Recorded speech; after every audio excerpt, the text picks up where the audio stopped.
connecting contraction of the smooth muscle surrounding the small intestine, and relaxation of the ileocecal valve, that valve between the small intestine and large intestine. So what you're seeing is that it promotes digestion and movement of food along the GI tract. All of this information is in your handout. Okay, so it's all, you don't even have to take notes, you just listen. All right, now, the submucosa of the stomach. Remember, you're going to see a scant muscularis mucosa, then a submucosa.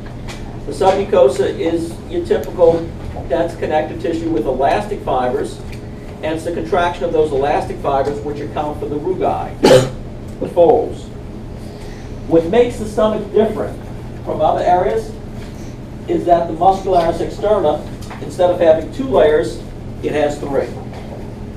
Instead of having an inner circular, outer longitudinal, it's got an inner oblique, middle circular, and outer longitudinal. So that models of the stomach, to demonstrate this, they always show a little window in the serosa, so you can see they have the 3 layers of smooth muscle. So that makes the stomach different. The fact that it's got 3, not 2 layers within the muscularis externa. And then its outermost layer is a serosa. Okay. I'm going to just say 2 more things and we're finished. Hanging from the stomach, and you'll see this on the dogs. Hanging down from the inferior margin of the stomach is an apron. Okay, it's called the greater omentum. The greater omentum is made up of a double layer of visceral peritoneum that hangs down. And it's embedded with fat and lymphatic tissue. So, particularly in men, it's a site where we store fat.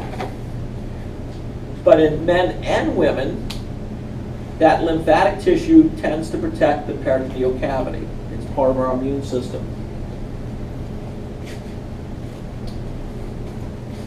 Remember that if this is the liver sitting here, this connection between the stomach and the liver is called the lesser omentum.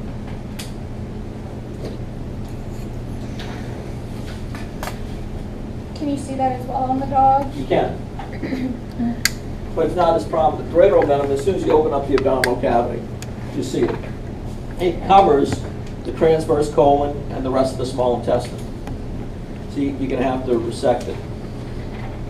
And then finally, if you look at your handout, the last thing it shows is the vascular supply to the stomach. Of course, it comes off the celiac trunk. Remember, the celiac trunk has 3 major branches, including the left gastric artery. Well, this shows the anatomy in terms of vascular blood supply. It's basically the anatomy of the celiac trunk. All right. So, what we're going to do next time is we're going to cover that digestive system too. If you have an opportunity, look at